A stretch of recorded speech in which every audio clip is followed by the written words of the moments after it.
ಅದ್ರಾಗೇನು ಕಾರಣ ಇದ್ರೊಳಗೆ ನಮ್ಮ ಹತ್ರ ಈಗ ಮಟೀರಿಯಲ್ ಇದ್ರೊಳಗೆ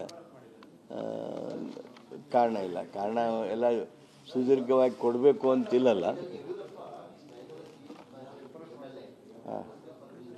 very relevant question. See, he is not MLA nor Chief Minister, but the act, the decision that he has taken was as a Chief Minister. When the act is done as Chief Minister, then the permission of the Governor becomes necessary. And that is how this present issue. Sir, ಹಿಂದೆ ಅಬ್ರಾಮ್ ನಿಮ್ಮ ಮುಖ್ಯಮಂತ್ರಿ ವಿರುದ್ಧ ದೂರನ್ನು ಕೊಟ್ಟಾಗ ಅಬ್ರಾಮ್ ಬಗ್ಗೆ ಬಾಯಿ ಬಂದ ಹೇಳಿದ ಅವ್ರು ಸರ್ ಇಲ್ಲ ಫ್ರಾಡುಲೆಂಟ್ ಮೋಸಗಾರ ಹಾಗೆ ಹೀಗೆ ಅಂತ. ಈಗ ಅಬ್ರಾಮ್ ಕೊಟ್ಟಿರೋ ದೂರನ್ನ ನೀವು ಎತ್ತಿ ಹಿಡಿದು ಮತ್ತೆ ರಾಜ್ಯಪಾಲರು ಶಿಫಾರಸು ಮಾಡ್ತೀರ ಅಂತಂದ್ರೆ ಅಬ್ರಾಮ್ ದೂರು ಸರಿ ಇದೆ, ನಿಮ್ಮ ಮುಖ್ಯಮಂತ್ರಿ ಮೇಲೆ ವಿರುದ್ಧ ಕೊಟ್ಟದ್ದು ಹಿಂದಿನ ಮುಖ್ಯಮಂತ್ರಿ ವಿರುದ್ಧ ಕೊಟ್ಟಿದ್ದು ಅಂತ ಅನ್ಸಲ್ಲ ಸರ್ ಈಗ ತಮಗೆ?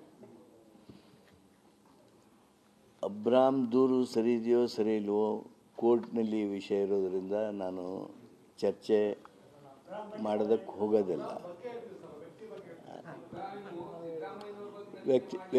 ವ್ಯಕ್ತಿಗಳ ಬಗ್ಗೆ ಮಾತನಾಡೋದಿಲ್ಲ. ವ್ಯಕ್ತಿಗಳ ಕ್ರಮದ ಬಗ್ಗೆ ಮಾತಾಡ್ತಿರ್ತೀವಿ ನಾವು.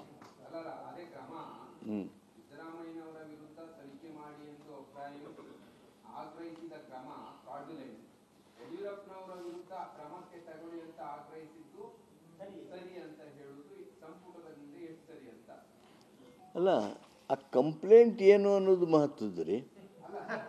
ಕಂಪ್ಲೇಂಟ್ ಏನು ಅನ್ನೋದು ಮಹತ್ವದ್ದು, ನಾಟ್ ದ ಪರ್ಸನಾಲಿಟಿ.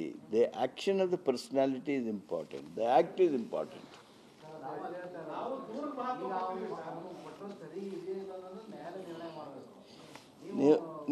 ನೀವು ಏನು ಬರೀತೀರಿ ಅದು ಮಹತ್ವದ್ದು, ನೀವು ಯಾರು ಮಹತ್ವದ್ದಲ್ಲ. Thank you very much.